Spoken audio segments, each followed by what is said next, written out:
Selamat malam saudara, kita ketemu lagi di Business Talk bersama saya Sister Tarigan. Saudara siap-siap, kelas 1, 2, 3 BPJS Kesehatan akan dihapus dan diganti jadi kelas rawat inap standar KRIS yang katanya ditujukan untuk meningkatkan mutu layanan kesehatan. Lalu bagaimana implementasi dan apakah akan ada kenaikan iuran?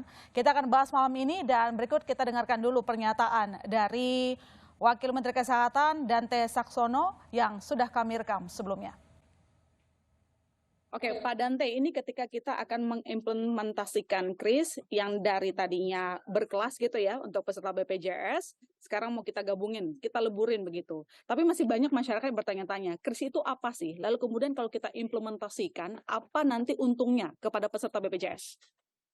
Jadi saya akan jelaskan dulu apa itu kelas rawat inap standar atau KRIS. Ya. Itu adalah penggabungan yang tadinya kelas 3 itu bisa 6 sampai 10 tempat tidur di satu ruangan. Kemudian kelas 2 itu 4 tempat tidur di satu ruangan. Kelas 1 itu 2 tempat tidur di satu ruangan. Dengan adanya kelas rawat inap standar, maka dilebur satu ruangan, cuman boleh ada 4 tempat tidur dengan 12 persyaratan. Kenapa itu dibuat? Pertama, untuk membuat supaya masyarakat itu lebih nyaman ketika dirawat di fasilitas kesehatan. Yang kedua, aspek kesehatannya adalah mencegah infeksi yang bisa terjadi di rumah sakit apabila terlalu crowded atau terlalu bertumpuk pasien di dalam satu ruangan. Tetapi ini tidak berlaku untuk ICU, untuk NICU, untuk PICU, untuk intensive care nggak berlaku. Yang KRIS ini hanya berlaku untuk ruang rawat biasa. Artinya nanti semua standar disamakan, yang tadinya dia mungkin di pesertaan kelas 3 akan naik kelas gitulah kita sebutnya begitu ya, karena ada penyesuaian fasilitas yang diberikan. Nah, tapi gini Pak, ketika kita mengimplementasikan KRIS itu, sebenarnya tujuan pemerintah itu apa? Kenapa harus 2025? Apakah ini salah satu wujud untuk menyelamatkan keuangan BPJS Kesehatan? Ya, sebenarnya bukan, ini kan sudah ada perencanaannya, sudah ada undang-undangnya sebelumnya. Ditetapkan beberapa waktu yang lalu, tapi butuh persiapan untuk implementasi. Sekarang kita dalam tahap implementasi itu melakukan beberapa rangkaian tahap. Misalnya kita melakukan survei dulu kesiapan rumah sakit. Kita sudah melakukan survei ke 2.531 rumah sakit yang ada di Indonesia. Jadi survei kesiapan itu kemudian kita petakan, oh ternyata 2.531 itu semuanya siap. Kemudian dari yang sudah siap tersebut, kita buat lagi contohnya atau piloting project-nya di 10 rumah sakit yang ada di Indonesia. Terdiri dari rumah sakit punya Kementerian Kesehatan, rumah sakit punya provinsi, punya kabupaten, dan rumah sakit swasta. Dengan pilot project tersebut, kita evaluasi hal-hal teknis apa saja yang harus diperbaiki dalam penerapan KRIS ini. Jadi sebenarnya tidak mendadak 2025, tapi memang ada rangkaian proses yang harus dilalui untuk menerapkan KRIS ini supaya menjadi program yang terintegrasi baik di pelayanan masyarakat. Oke, tapi untuk kesiapan rumah sakit seperti apa Pak Wamen? Karena memang ada uji coba di 10 rumah sakit, dan itu kan rumah sakit vertikal ya, di bawah Kementerian Kesehatan. Nah masalahnya kan kita punya ribuan rumah sakit, dan kemarin di rapat Komisi 9 DPR, ada soal permintaan kenaikan tarif pelayanan kesehatan dalam penyelenggaraan program jaminan sosial, karena sejak 2014 itu nggak naik. Nah ini menjadi sebuah concern rumah sakit juga kan, ini jawaban pemerintah gimana? Jadi sebenarnya bukan rumah sakit vertikal yang dilakukan uji coba. Rumah sakit vertikal cuma satu loh, di Rumah Sakit Sarjito. Tetapi rumah sakit provinsi ada satu juga, rumah sakit kabupaten 2, dan 60% rumah sakit swasta. Jadi rumah sakit swasta juga ikut kita evaluasi. Mengenai kenaikan tarif yang dilakukan adalah kenaikan pembayaran BPJS kepada rumah sakit tersebut dan kepada puskesmas, sehingga puskesmas dan rumah sakit mempunyai plafon pembayaran yang lebih tinggi dibandingkan sebelumnya. Memang ini belum dievaluasi sejak beberapa tahun yang lalu dan sudah saatnya untuk diberikan kenaikan kepada fasilitas kesehatan. Tujuannya untuk yang FKTP, untuk yang layanan primer misalnya puskesmas dan rumah sakit berbeda. Yang puskesmas, kenaikan tarif ini ditujukan agar pelaksanaan program-program promotif dan preventif menjadi lebih baik dan punya anggaran. Sedangkan untuk rumah sakit, untuk memperbaiki layanan-layanan yang bersifat teknis di rumah sakit, sehingga rumah sakit bisa bergerak lebih leluasa. Artinya sudah dinaikin Pak dari BPJS ke fasilitas kesehatan? Dengan kenaikan tarif tersebut diharapkan layanan kepada masyarakat menjadi lebih baik. Oke, dan itu sudah terjadi ya Pak, berarti Pak Dante, saya konfirmasi? Sudah kita sudah mengeluarkan surat keputusan nomor 3 tahun 2023 dan tarifnya sudah ada. Oh, sudah dilaksanakan. Berarti artinya ini tidak lagi menjadi isu ya untuk rumah sakit sebagai mitra BPJS? Ya, nggak jadi isu lagi. Ini sudah ditetapkan dan sudah ada tarifnya dan sudah disetujui oleh BPJS. Oke, Pak Dante, kembali ke hasil rapat waktu itu, lah kemudian tadi Pak Dante juga mengatakan bahwa 2.000 rumah sakit sebenarnya sudah siap ya untuk mengimplementasikan KRIS. Tapi ini ada suara dari rumah sakit swasta yang juga hitung-hitungan nih Pak Dante. Katanya kalau untuk mengimplementasikan KRIS tersebut, maka mereka butuh biaya investasi. Nah ini respon dari regulator bagaimana? Karena kan berarti ada 1.000-an lagi rumah sakit yang konsen di bagian itu. Kan ada 12 syarat tadi saya sampaikan tuh ya. Syarat yang memang agak susah terpenuhi dari beberapa rumah sakit adalah membangun salah satu syaratnya itu berbunyi membangun tempat kamar mandi di dalam ruangan. Kemudian membuat sentralisasi oksigennya sentral. Itu menjadi agak berat di beberapa rumah sakit, dan membuat tempat tidur menjadi bisa digunakan untuk mereka yang disabilitas. 3 persyaratan itu kita kendorkan sehingga menjadi 9 persyaratan. Sebenarnya kalau 9 persyaratan hanya mengurangi tempat tidur, jarak tempat tidur satu sama lain hanya 1,5, ada tirai, kemudian bahan untuk bangun rumah sakit porosnya bagus dan sebagainya, itu tidak butuh investasi terlalu besar. Dan ternyata 2.531 rumah sakit sudah siap tanpa investasi apa-apa. Artinya dan satu lagi yang penting, gimana? Dan yang penting adalah bahwa ternyata dari evaluasi yang kita lakukan di 10 rumah sakit tersebut, ini tidak berdampak pada penurunan bed occupation ratio atau jumlah tempat tidur yang terisi. 1. Akses layanan juga tidak terganggu, dan yang penting lagi adalah bahwa rumah sakit swasta tersebut pendapatannya tidak berkurang dari tadinya 6 tempat tidur satu ruangan menjadi 4 tidur satu ruangan, karena bornya mereka juga tidak 100%. Nah, Pak, itu berarti untuk rumah sakit, kalau saya simpulkan percakapan ini bahwa sebenarnya tidak ada isu untuk mengimplementasikan KRIS begitu. Cuman bagaimana dengan iuran, Pak Dante? Saya rasa memang pemerintah sudah mengatakan bahwa di waktu dekat ini, apalagi implementasi di uji coba, tidak ada kenaikan iuran. Tapi kembali bahwa tadi kan disebutkan fasilitasnya kan bertambah nih, dinaikin. Yang tadi mungkin tidak mendapatkan, ya kalau sistem kelas ya beda ya pelayanannya sama kalau di KRIS seperti ini. Apakah nanti ada rencana kenaikan iuran di masa depan, kira-kira berapa persen Pak Dante? Sampai saat ini belum ada pembicaraan untuk menaikkan iuran dengan perbaikan mutu kualitas pelayanan ini. Jadi masyarakat tidak perlu khawatir tentang kenaikan iuran. Tetapi terus akan kita evaluasi apabila ternyata memang pelayanan yang meningkat, jumlah pasien yang dirawat meningkat, kemudian pembiayaan kesehatan meningkat, mungkin kenaikan iuran itu akan ada. Tetapi belum menjadi pembicaraan pada saat ini. Belum jadi pembicaraan, tetapi akan dibicarakan. Gimana? Belum akan dibicarakan juga. Belum akan dibicarakan. Tetapi ada potensi ke sana, Pak Dante? Ya tentu saja dimanapun kalau misalnya harga obat naik, kemudian harga alat kesehatan naik, tentu biaya tarif iuran juga akan disesuaikan. Tapi itu semua sangat variatif sekali dan akan tetap menjadi keperpihakan kita kepada masyarakat supaya masyarakat tidak terbebani kalaupun ada peningkatan iuran pembayaran BPJS. Ya, kita tunggu kesuksesan implementasi dari KRIS, Pak Dante Saxono Harbowono, Wakil Menteri Kesehatan. Terima kasih atas waktunya malam hari ini. Selamat malam Pak Dante. Malam. Ya, lalu benarkah sistem penghapusan kelas ini dapat meningkatkan layanan kesehatan dan seberapa siap rumah sakit? Jangan kemana-mana saudara, kami akan lanjutkan diskusi malam ini.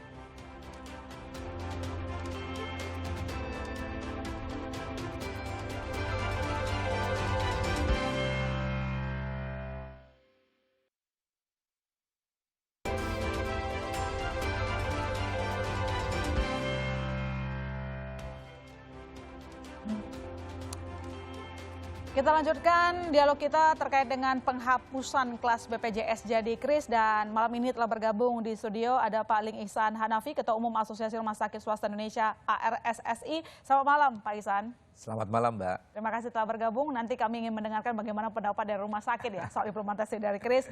Dan telah bergabung juga dari Zoom ada Pak Rahmat Handoyo, anggota Komisi 9 DPR RI. Selamat malam Pak Handoyo. Selamat malam Melona, salam sehat Ibu Bapak. Salam sehat juga buat Pak Handoyo. Dan telah bergabung juga bersama kita Koordinator Advokasi BPJS Watch, Timbul Siregar. Selamat malam Pak Timbul. Selamat malam Mbak, selamat malam Pak Handoyo, selamat malam Pak Ing. Selamat malam Pak Timbul, Pak Handoyo. Malam. Ya, ini malam ini komplit ya. Tadi regulator sudah memberikan pernyataan dan jawaban terkait dengan implementasi Kris. Tetapi saya tanya dulu nih ke Pak Ihsan. Tadi di hasil wawancara itu disampaikan bahwa ya Kris itu kan sebenarnya sudah lama direncanakan, tetapi baru kita akan implementasikan. Saya juga sempat tanya, apakah rumah sakit itu sudah siap? Nah, jawaban dari Pak Wamen tadi mengatakan ya sudah siap dong, katanya begitu. Lebih dari 2.000 rumah sakit. Saya mau cek faktanya ke Pak Ihsan. Siap tidak untuk mengimplementasikan Kris? Iya, pada dasarnya kami tentunya di rumah sakit itu akan mengikuti regulasi apapun yang sudah ditetapkan oleh Kementerian Kesehatan ya. Mengenai Kris ini kan sebetulnya tadinya rencana implementasinya adalah di tahun 2022. Ya. Ya, karena mungkin karena ada masalah COVID, jadi memang ini mundur ya. Pada saat di 2022 akhir memang saat itu kita pertemuan juga dengan Kementerian Kesehatan, dengan DPR gitu ya. Memang akan dilakukan secara bertahap dan saat itu katanya mau diimplementasikannya tahun 2023 akhir. Itu udah selesai semua. Dan beberapa hari ini kami mendapat kabar bahwa nanti implementasinya adalah di 2025 gitu loh. Nah ini sebetulnya bagi kami di rumah sakit swasta itu sebetulnya agak deg-degan juga. Sebetulnya mau di mana sih, mau kapan sih sebetulnya mau diimplementasikannya. Ya tapi di sisi lain ya kami bersyukur juga ini diundurnya cukup panjang ke 2025 karena memang kami juga menghadapi kendala-kendala lah ya untuk mempersiapkan tempat tidur menjadi 4 tempat tidur ini. Oke, dalam implementasi Kris ini kan paling sederhananya untuk menjelaskan kepada Anda pemirsa bahwa nanti sistem kelas ini juga dibatasi ya untuk satu ruangan itu cuma 4 kamar tidur begitu. Nah, apakah ini menjadi salah satu concern rumah sakit dan apakah dalam implementasikan Kris ini bahwa rumah sakit swasta juga harus punya investasi tambahan lah supaya income-nya tetap bertahan, Pak? Sebetulnya kami juga pengen melihat urgensinya gitu ya. Jadi menurut Anda urgen nggak? Urgennya apa sih begitu ya sampai kelas rawat inap standar ini karena menurut hemat kami di saat sekarang kondisi pelayanan sudah cukup bagus, pembiayaan juga sudah mengikuti di situ. Lebih baik menurut saya sih fokus aja sekarang bagaimana kita sama-sama meningkatkan mutu layanan. Akses pasien terhadap rumah sakit juga lebih mudah. Mutu layanan di rumah sakit juga bagus gitu. Yang kita harapkan tuh itu sebetulnya.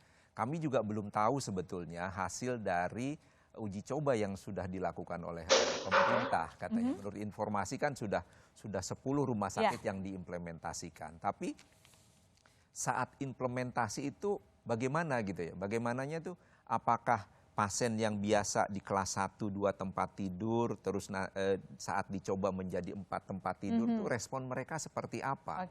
Ya. Terus harganya di harga berapa saat diuji coba di kelas standar gitu loh. Nah itu kita nggak tahu gitu loh, di harganya harga berapa gitu loh. Nah jadi kita juga belum tahu apakah nanti misalnya ke rumah sakitnya berdampaknya seperti apa tuh belum tahu. Jadi artinya kami masih nunggu detailnya gitu ya, Pak? Ya, belum tahu hitung-hitungannya. Hitung-hitungannya seperti apa sih kita belum tahu. Tapi saya sempat baca pernyataan Anda bahwa ketika Kris ini diimplementasikan bisa-bisa pendapatan rumah sakit berkurang. Mungkin bisa Anda terjemahkan maksudnya apa Pak Ihsan? Ya. Menurut saya gini, begitu 4 tempat tidur ini diimplementasikan, tentunya ada beberapa rumah sakit itu kapasitas tempat tidurnya itu akan berkurang. Jadi misalnya yang tadinya tipe C 100 tempat tidur, begitu diimplementasikan ini ada yang berkurang tempat tidurnya. Nah begitu berkurang tempat tidurnya, tentunya ini kan ada investasi yang hilang lah, menyusut lah di situ ya.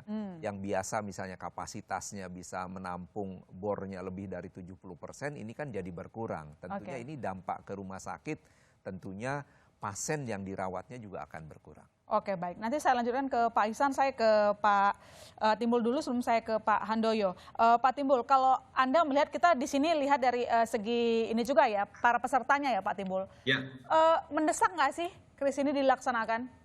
Ya, jadi yang pertama saya mau katakan kelas standar itu memang diatur di pasal 23 ayat 4 Undang-Undang 40 tahun 2004 tentang Sistem Jaminan Sosial Nasional. Jadi peserta JKN kalau dirawat inap itu di kelas standar ya. Nah, sejak 1 Januari 2014 sampai saat ini yang disebut kelas standar itu ya kelas 1, kelas 2, kelas 3. Nah, di Perpres 64 tahun 2020 pasal 54A, 54B disebutkan tentang kelas rawat inap standar KRIS. Jadi kata KRIS itu muncul di Perpres 64. Kalau di undang-undang itu kelas standar saja. Nah, ketika bicara soal rencana penerapan KRIS, kelas rawat inap standar, memang banyak hal yang harus diperhatikan seperti yang dikatakan Pak Ing tadi, bahwa sebenarnya urgensinya apa sih gitu. Kalau mau menurut saya lebih baik kelas 1, kelas 2, kelas 3 itu yang distandarkan. Bukan distandarkan hanya satu ruang perawatan. Karena fakta sosiologisnya selama ini rumah sakit sudah memiliki kelas 1, kelas 2, kelas 3. Nah, misalnya distandarkan kelas 1, 2, kelas 3, kelas 2, 3 tempat tidur. Kelas 3, 4 tempat tidur. Nah, kan artinya kita menstandarkan sesuatu yang sudah ada. Bukan menstandarkan dengan mengurangi akses peserta kepada layanan rawat inap. Kalau seperti tadi disampaikan oleh Pak Ing juga, kemungkinan besar akan terjadi penurunan jumlah tempat tidur yang akan diakses oleh peserta JKN. Nah, saya membaca data yang disampaikan oleh Pak Menteri ketika hadir dalam raker dengan Komisi 9 DPR RI. Dari 10 rumah sakit yang menjadi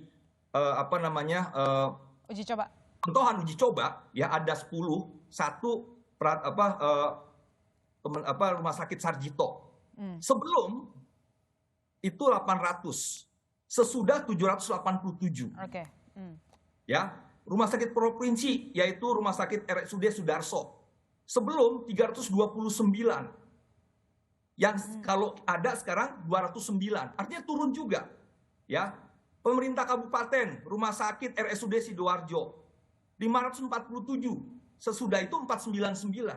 Demikian juga rumah sakit Sultan Syarif Al-Qadri 150 145 yang swasta 401 menjadi 367 500. Nah, artinya turun. Akses peserta ketika tempat tidur itu menurun, itu akan mengalami kesulitan.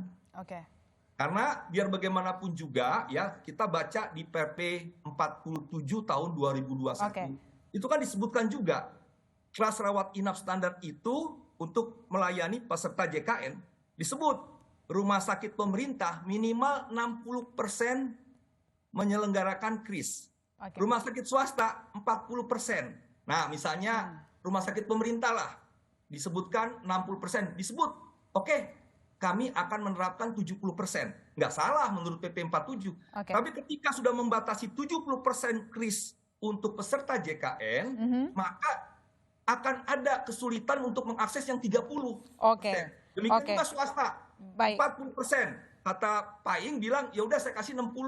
Artinya 40% untuk umum. Nah, itu tidak bisa diakses oleh peserta JKN. Artinya, justru KRIS ini akan menciptakan kontraproduktif buat aksesibilitas peserta akses tempat tidur. KRIS akan menciptakan masalah baru lah kalau dari perspektif Pak Timbul ya. Baik. Ini dari uji coba yang diselenggarakan di 10 rumah sakit, faktanya menurun. Untuk pendapatan rumah sakit turun begitu. Nanti saya gabung lagi ke Pak Timbul, saya ke Pak Handoyo. Pak Handoyo, kemarin kan sudah rapat lagi ya dengan Kementerian Kesehatan di mana dia menyampaikan soal hasil uji coba terhadap 10 rumah sakit nih.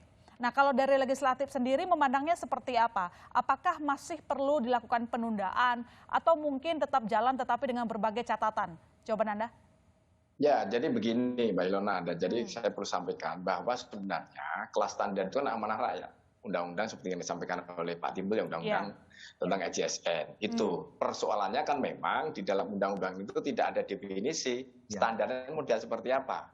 Nah, kemudian ranah pemerintah lah yang memberikan definisi standar. Bisa jadi juga ada wacana bahwa kelas 1, 2, 3 bisa distandarisasi. Tapi apapun yang disampaikan konsep pemerintah itu sebenarnya mulia, baik sekali, karena dalam rangka untuk meningkatkan standarisasi kelas dalam hal obat-obatan yang standar, ruangan yang standar, itu dalam rangka untuk meningkatkan kualitas pelayanan kepada pasien atau kepada peserta yang selama ini menjadi keluhan. Saya hormat yang disampaikan oleh Pak Iing ya, bahwa memang yang selama ini konsepnya adalah bagaimana untuk meningkatkan pelayanan. Justru bahwa KRIS itu dalam rangka untuk meningkatkan pelayanan. Namun demikian, catatan yang diberikan kepada parlemen, kita harus tidak boleh keburu-buru ya. Harus penuh kehati-hatian, harus cermat. Kenapa? Ada implikasi. Implikasinya tentu adalah kepada pihak rumah sakit sebagai yang menjalankan pelaksanaan KRIS ini. Karena di situ tentu ada implikasi terhadap investasi yang kemarin disampaikan uji cobanya setiap rumah sakit antara 300 sampai 1,5 miliar, tergantung kelas rumah sakit. Nah, yang kedua yang paling mungkin menjadi isu yang saat ini belum, tetapi sudah menjadi satu dua omongan dari berbagai kalangan, yaitu implikasi terhadap pembiayaan. Ketika kelasnya nanti samanya semuanya sama, tidak ada kelas, tentu adalah pelayanannya pasti meningkat. Yang tadinya kelas 3 menjadi mendapat pelayanan kelas standar kan. Implikasinya adalah apakah tidak terjadi implikasi terhadap pembiayaan dalam ini BPJS. Kalau ternyata terjadi pendarahan lagi BPJS, implikasi kan pada pelayanan gitu loh. Nah, untuk itu saya kira meskipun saat ini masih belum selesai kajiannya, bahkan terhadap soal uji cobanya yang kemarin juga masih kita belum bisa menilai, karena memang ketika disampaikan ini tugas tanggung jawabnya DJSN belum secara komprehensif, kami juga belum bisa menilai apakah itu ditunda ataukah kita siapkan, meskipun Pak Wamen tadi sampaikan secara gamblang tahun 2025 baru disiapkan. Tetapi lebih baik kita mempersiapkan dengan baik. Toh kemudian ada wacana atau ada keberatan, ada pendapat yang lain, apakah kelas 1, 2, 3 itu distandarisasi, tapi paling tidak apapun tugas mulia dari undang-undang ini, dalam hal ini pemerintah meningkatkan pelayanan, itu harus kita hormati, ranah perintah dari rakyat gitu loh. Intinya bahwa kita harus cermat, harus hati-hati, jangan sampai ketika nanti meskipun Pak Jokowi menyampaikan sampai 2024 tidak ada kenaikan, tetapi jangan sampai ketika tidak ada kenaikan BPJS terjadi pendarahan. Dalam ini pembiayaan yang harus diberikan kepada pemerintah terjadi defisit. Ketika defisit, otomatis saya pastikan pelayanan juga amburadul. Seperti yang kita sampaikan. Nah, saya kita fokus bagaimana memberikan pelayanan begitu. Oke. Menarik yang disampaikan oleh Pak Handoyo, jangan-jangan nanti si KRIS ini bisa meningkatkan beban pendanaan BPJS. Kalau udah begitu, kita langsung ngomongin soal iuran dari peserta naik atau tidak. Kita akan lanjutkan diskusi kita malam ini. Saudara tetap di Business Talk.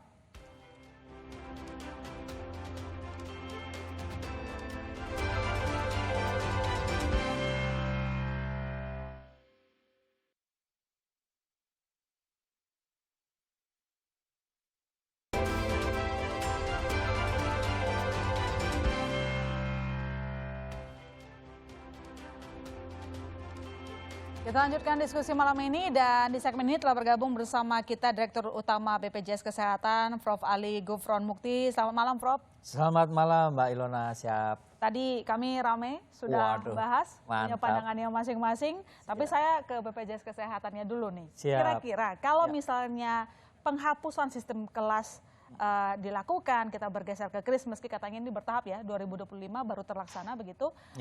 Efeknya apa ke keuangan BPJS Kesehatan? Atau mungkin ada catatan? Iya, kan mesti harus jelas dulu bagaimana pembayarannya dan lain sebagainya. Tapi dulu juga pernah saya sampaikan di sini ya, kalau nggak salah tahun 2021 atau 2022, bahwa Presiden itu sudah menyampaikan jangan naik iuran di tahun 2024 gitu.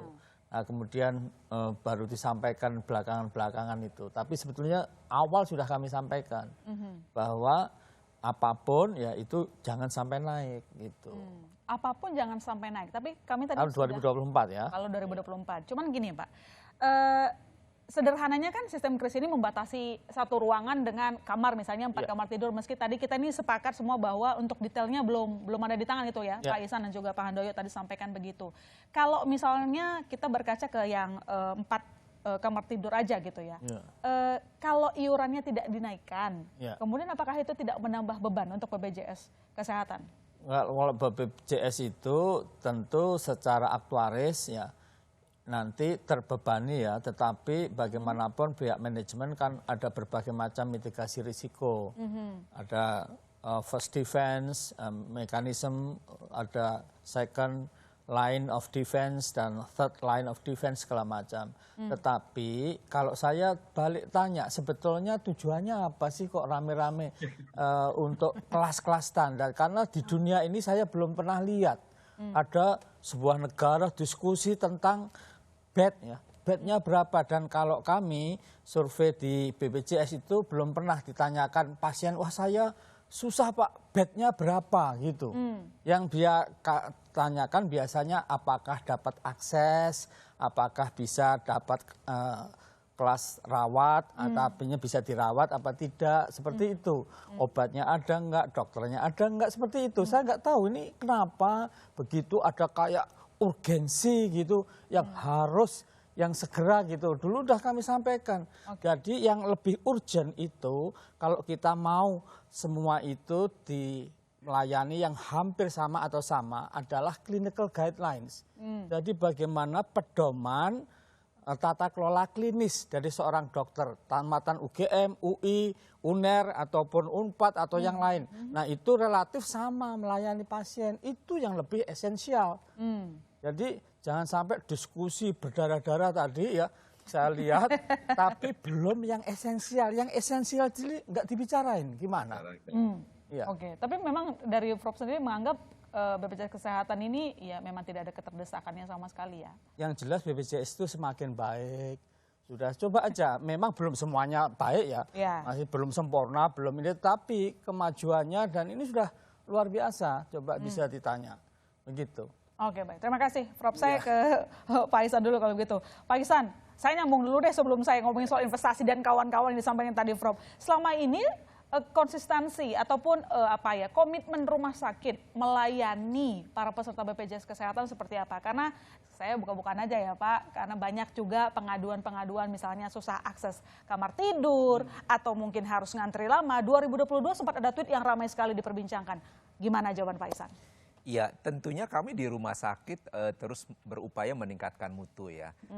Kita sebelum PKS ada kredensialing dengan BPJS. BPJS juga mengeluarkan mobile JKN. Ya. Kami juga jadi di rumah sakit dipaksa untuk memakai aplikasi itu. Artinya akses pasien untuk daftar ke rumah sakit itu bisa lebih mudah. Nah gitu ya, terus ada antrian online dan lain-lain. Itu upaya-upaya rumah sakit untuk meningkatkan akses pasien supaya lebih mudah berobat ke rumah sakit. Selama ini hubungan kami dengan IT BPJS bagus di situ gitu ya, bekerja sama dengan baik. Karena ini manfaatnya juga akan bagus, karena bagi kami juga kalau terlalu banyak pasien numpuk tentunya parkirnya akan numpuk di situ, penggunaan fasilitas juga akan numpuk di situ. Bagi kami juga kan nggak efisien, tapi mungkin kalau antriannya diatur bisa efisien, tentunya kami juga mengelolanya akan lebih bagus. Dan ini juga tentunya pasien juga akan lebih senang datang ke rumah. Perbaikan sistem berarti ya? Perbaikan sistem. Ya mungkin ya kita lebih fokusnya sekarang ke arah-arah situ tadi. Aksesnya lebih bagus, mutu layanannya bagus, dilayani dengan bagus gitu. Mungkin kelas standar belakangan aja. Oke, kelas standar belakangan aja. Baik, tapi karena kita ngomongin itu sekarang, saya nanya lagi satu lagi ke Pak Ihsan. Gini Pak, kalau misalnya kita harus implementasikan itu ya, si kris ini 2025, tadi menyambung segmen sebelumnya. Kira-kira jumlah investasi yang dibutuhkan rumah sakit swasta berapa sih untuk menjaga pendapatan rumah sakit tidak turun? Karena kan tadi juga disampaikan oleh Pak Timbul, hasil dari rapat kemarin dengan Komisi 9 ini menunjukkan ada tren penurunan pendapatan rumah sakit. Iya, tadi apa yang disampaikan Pak Timbul ya dari hasil Pak Menteri dari uji coba itu kan ada beberapa tempat tidur rumah sakit yang berkurang setelah ini ditetapkan. Nah bagi kami juga khawatir itu kan ada pengurangan seperti itu. Nah pengurangan tempat tidur tuh Mbak, kalau satu saja berkurang bagi kami itu kan akses pasien itu jadi terbatas juga gitu untuk mendapatkan pelayanan di rumah sakit. Artinya kalau bornya berkurang, pasiennya juga berkurang, tentunya pasien juga kesulitan aksesnya, rumah sakit juga tentunya pendapatannya juga akan berkurang. Oke, baik. Terima kasih Pak Ihsan. Saya ke Pak Timbul. Pak Timbul, sejauh ini sebelum kita ngomongin Kris, dari catatan Anda bagaimana tentang pelayanan rumah sakit yang ada? Apakah sudah layak kalau misalnya kita ya itu tadi penggabungan kelas dan kawan-kawannya? Ya, jadi dari 10 tahun ini tahun ke-10 ya, kami mengadvokasi pasien-pasien JKN itu bisa dibilang relatif sangat kecil atau keluhan peserta untuk mengatakan saya di kelas 3, saya di kelas 2, di kelas enggak, itu tidak pernah bukan itu yang jadi concern ya. Yang sering terdengar itu kan akses kepada ruang perawatan, waiting list ya, atau lagi misalnya untuk operasi juga daftar tunggunya kalau memang kelas 3 penuh ya paling dinaikkan kelas 2. Nah, jadi memang persoalan pelayanan, akses dan pelayanan. Ya, walaupun memang sudah ada peningkatan pelayanan yang diberikan oleh BPJS Kesehatan, tapi memang faktanya ada juga misalnya pasien disuruh beli obat sendiri, pasien suruh pulang dalam kondisi belum layak pulang. Itu justru yang tadi dibilang Pak Iksan, Pak semuanya mengatakan pelayanan aja yang kita tingkatkan gitu. Mengenai kelas rawat inap standar, menurut saya tuh sekarang jujur aja, urgensinya tuh apa sih gitu ya. Kalau kita bicara tentang iuran, dengan adanya kelas rawat inap standar yang satu kelas tadi, maka iuran kelas 1, kelas 2, kelas 3, mau nggak mau dijadiin satu. Nah, waktu itu DJSN pernah bilang 50-75%. Kalau 50-75%, anggaplah 60.000. Kelas 1 akan turun 150 ke 60. Kelas 2 akan turun dari 100 ke 60. Kelas 3 dari 35 ke 60. Pertanyaannya, persoalannya adalah pendapatan iuran yang tahun kemarin itu 144 triliun, saya yakin akan turun. Karena kelas 1, kelas 2 akan turun ke 60. Nah, yang menjadi persoalan lebih besar lagi adalah kelas 3 yang memang mayoritas di peserta mandiri, itu akan mengalami kesulitan untuk mengakses ke 60.000. Sekarang saja dari kelas mandiri itu 16 jutaan itu sudah nonaktif. Kalau dia dinaikkan lagi iuran untuk kelas 3, akan terjadi peningkatan jumlah peserta kelas mandiri, kelas 3 khususnya, yang menunggak. Kalau dia menunggak kan artinya tidak dilayani JKN. Artinya semakin banyak masyarakat kita yang termarginalkan dari manfaat JKN yang menurut saya sudah sangat banyak memberikan manfaat kepada rakyat. Nah, ini kan persoalan terkait dengan iuran. Demikian juga misalnya peserta penerima upah yang 4% dari pengusahanya atau dari pemerintah bagi PNS, TNI, Polri, 1% dari pekerja. Sekarang misalnya upah minimum di Jakarta 5 juta, 4% dari pengusaha 51%, 5%, 5 kali 5, 250. Ya, nah artinya kan ini juga dia mengatakan, saya kan biasa kelas 1, sekarang kenapa jadi biasa kalau kelas 1 mungkin 2-3 tempat tidur, sekarang kelas 4 tempat tidur. Nah, ini kan persoalan juga kebiasaan yang akhirnya menjadi persoalan dalam aspek pelayanan. Nah, berikutnya terkait dengan inasi bijis dan inasi bijis lah khususnya.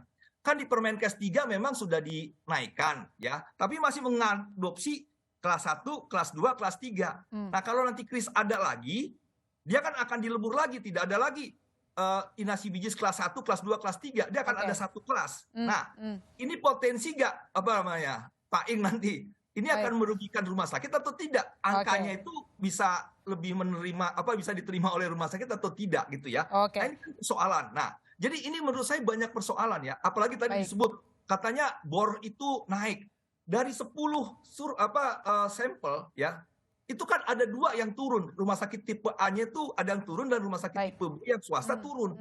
Itu baru 10 sampel. Belum kita bicara untuk yang lainnya. Nah, di penjelasannya Pak Menteri juga pada saat kemarin itu kriteria 1-9 memang diklaim dari 2.500 rumah sakit yang diminta untuk mengisi survei, itu kan 1-9 100%. Betul. 1-10 kriteria itu hanya 44% yang bisa. 1-12 hanya sekitar 13%. Jadi itu kan artinya masih banyak rumah sakit yang belum bisa juga untuk memenuhi. Baik, baik. Sampai 2025 juga menurut saya belum tentu bisa. Oke, Pak Timbul sangat mengkritisi terkait dengan implementasi KRIS ini. Pak Timbul, saya ke Pak Handoyo. Kalau begitu Pak Handoyo, mendengarkan diskusi kita malam hari ini, semua concernnya harusnya peningkatan layanan kesehatan yang ditingkatkan, bukan soal standarisasi dan segala macam. Apakah nanti legislatif akan ada rapat lagi dengan Kemenkes dan menyampaikan pesan ini, Pak Handoyo?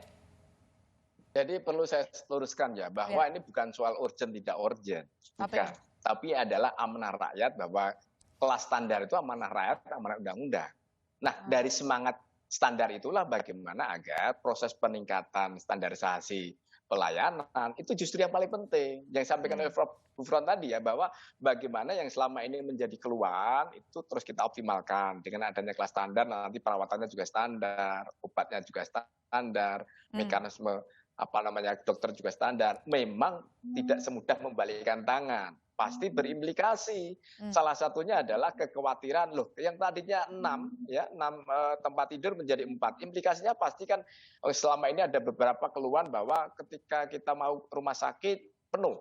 Yang tadinya kelas kelas 3 ya, kemudian jadi 3-4 bed. Itu pasti implikasinya ada kan. Meskipun di dalam hasil kemarin disampaikan tidak terlalu berimplikasi terhadap pada keterisian rumah sakit.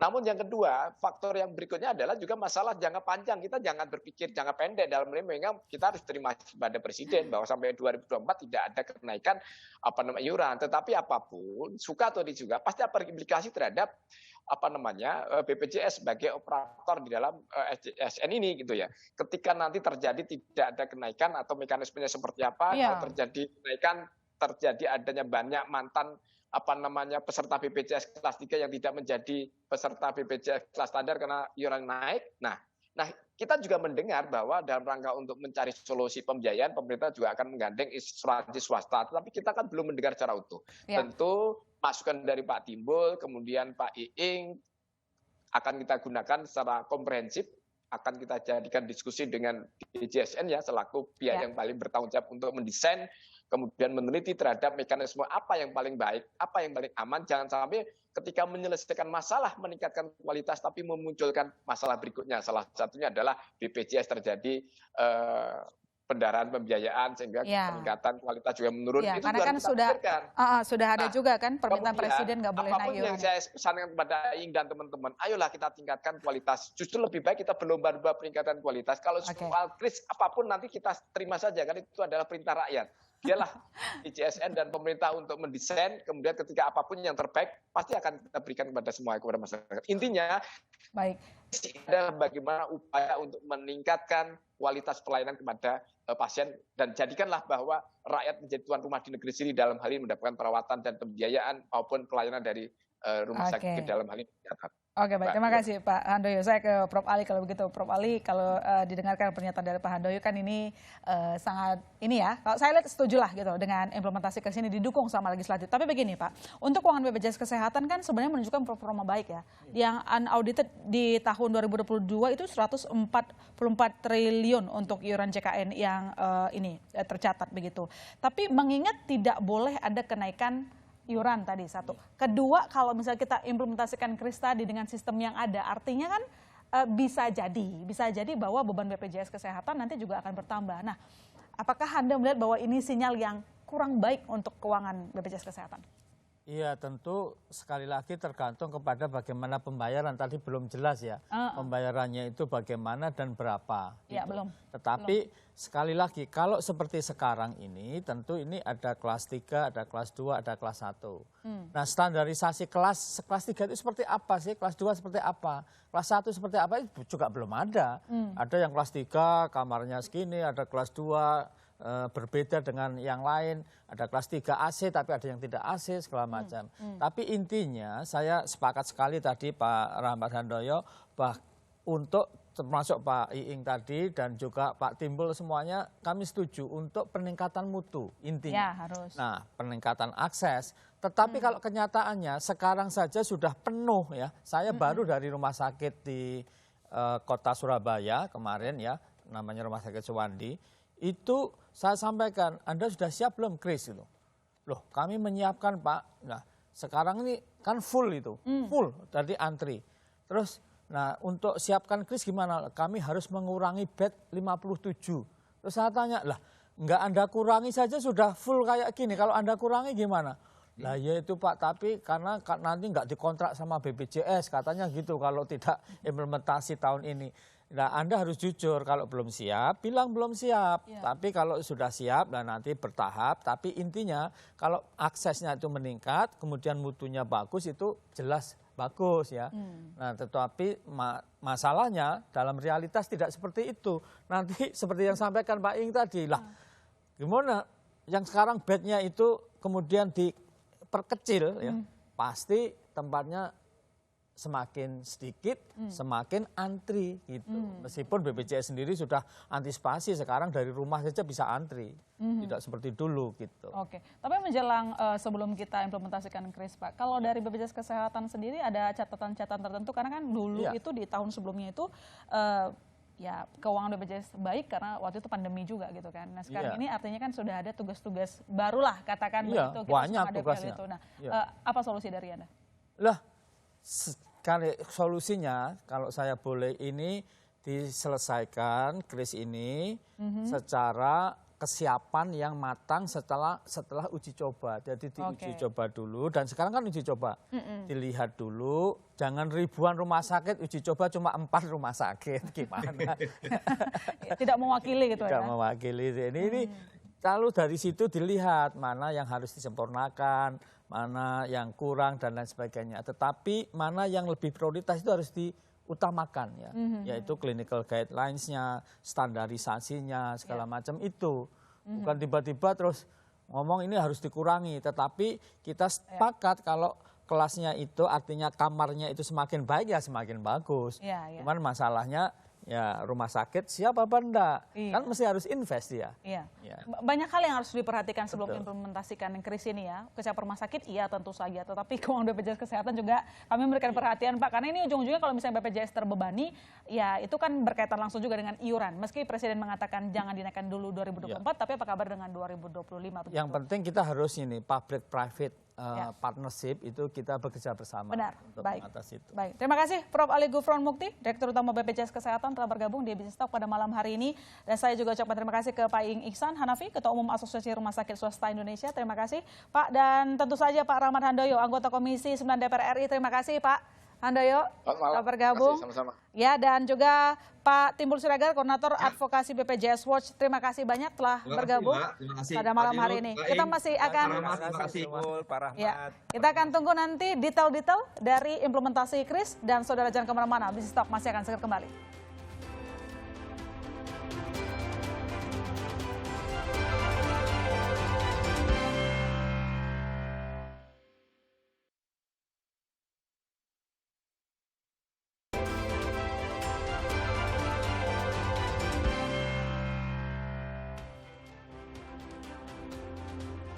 Segmen terakhir setelah bergabung bersama kita Mbak Titis Nurdiana, wartawan Surkontan. Mbak Titis, selamat malam. Kita sudah dengar tadi ramai dan bisa disimpulkan bahwa semua masih menunggu detailnya sebenarnya kayak apa. Tapi kemudian kalau kita lihat tadi kalau DPR mengatakan kan itu sesuai amanat gitu ya untuk meningkatkan kualitas.